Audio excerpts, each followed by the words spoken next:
Selamat pagi Mas Rizwan. Iya, selamat pagi. Salam sehat Pak Joko. Iya, Alhamdulillah sehat. Pak Joko, ini terkait dengan penegakan hukum yang terus dilakukan oleh Bea Cukai Labuan Bajo di wilayah kerjanya ini. Sejauh ini Pak Joko sudah ada begitu ya penegakan hukum kasus terbaru terkait dengan rokok ilegal yang dilakukan Pak Joko?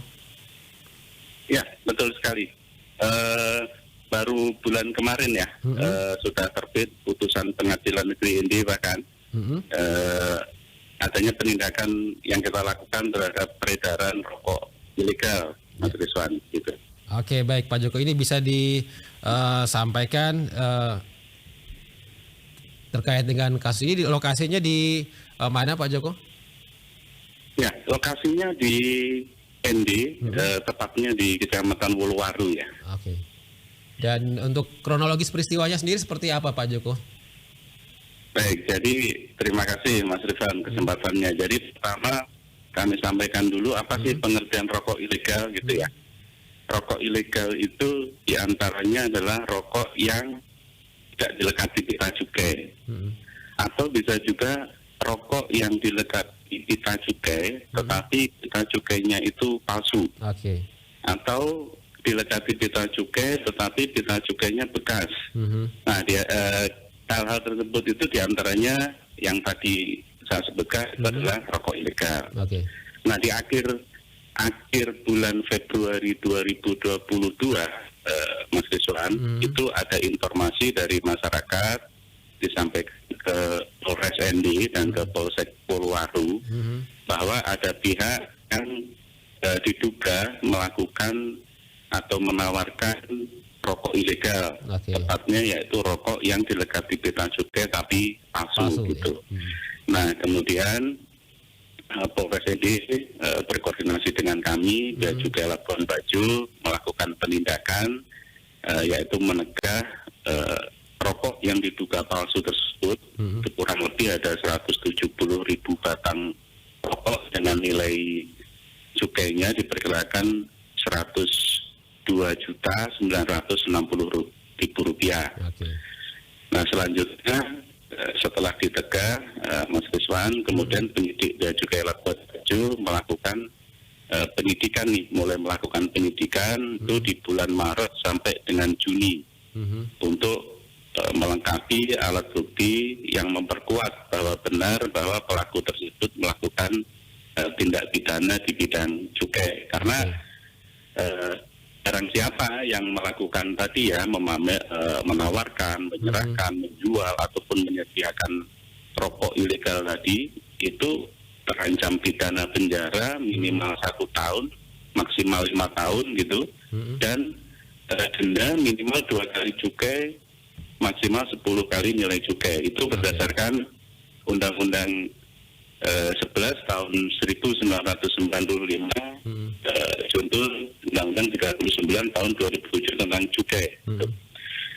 Nah, kemudian melanjutkan ya, akhirnya penyidik di Labuan Bajo setelah melakukan penyidikan, akhirnya setelah mendapatkan alat bukti yang dirasa cukup, itu menyerahkan kasusnya kepada penuntut umum, dalam hal ini adalah Kejaksaan Negeri Indi.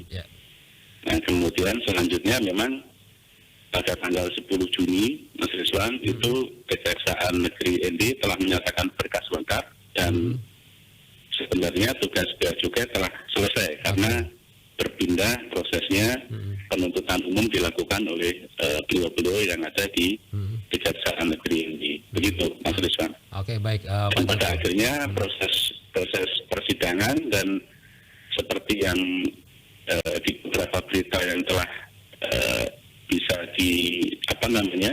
dibaca semuanya, bahwa kemarin tanggal 27 Juli itu telah terbit putusan Pengadilan Negeri Indi yang menjatuhi hukuman kepada pelaku itu berupa penjara 1 tahun plus denda sebesar 205.920.000 rupiah. Itu, Mas Rizwan. Oke, baik. Nah, menurut informasi nih Pak Joko, apakah pelaku yang sudah ditetapkan sanksi hukumannya ini memang pelaku lama, pemain lama, atau seperti apa Pak Joko? Ya, pada prinsipnya gini Mas Rizwan ya, kami tidak akan membedakan apakah ini pelaku lama atau pelaku baru. Yang jelas siapapun yang melakukan peredaran, menawarkan, menyerahkan tadi rokok yang ilegal, Oke. rokok ilegal itu ada yang polos, ada yang palsu, ada yang bekas tadi ya, ada yang dilekati tapi tidak sesuai peruntukan, ataupun diproduksi tanpa izin, itu kami akan melakukan penindakan. Tidak kenal, Jadi tidak pandang orangnya siapa ya? Tidak pandang bulu ya? betul sekali. Oke, baik. Pak Joko, untuk pelakunya ini sudah dikenakan sanksi hukuman begitu. Nah, adakah penelusuran kembali nih terkait dengan produksi dari rokok tersebut di mana dan langkah selanjutnya seperti apa? Apakah hanya berhenti di sanksi hukum terhadap pelaku yang sudah tertangkap ini, Pak Joko? Ya, tentunya ketika kita melakukan penyidikan itu, Pak Rizwan, untuk mengumpulkan bukti-bukti gitu ya, untuk memperkuat bahwa benar yang bersangkutan melakukan tindak pidana, kita sudah melakukan penelusuran sampai sejauh itu.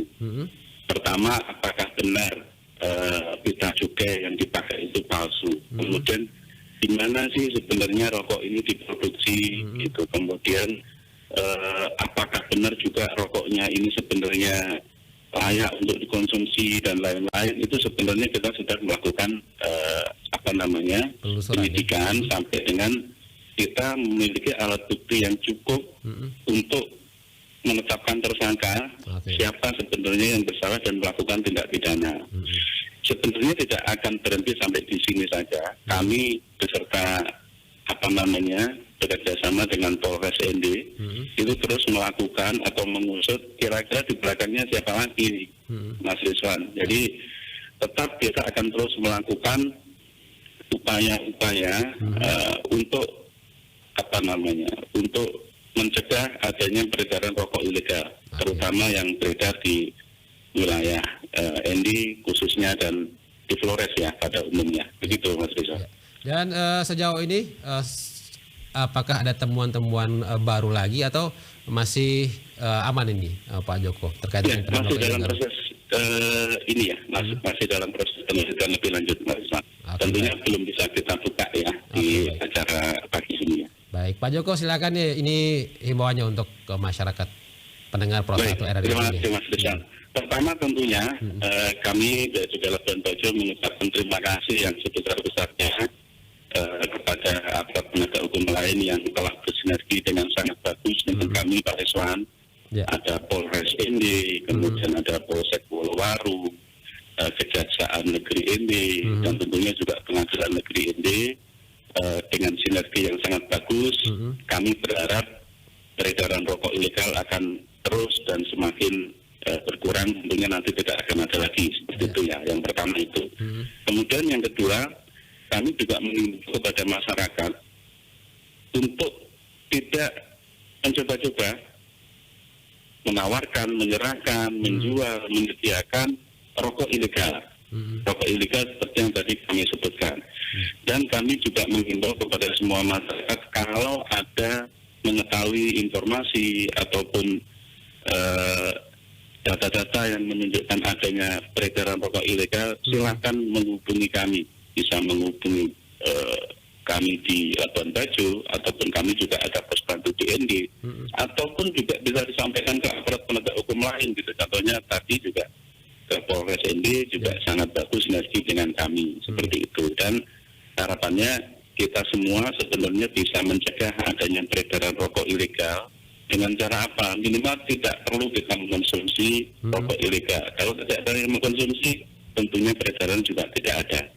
Saya rasa begitu Mas Rizwan ya. Baik Pak Joko, terima kasih informasinya untuk RRI ND pagi ini Pak Joko. Selamat beraktivitas kembali. Selamat pagi. Terima kasih Pak Rizwan.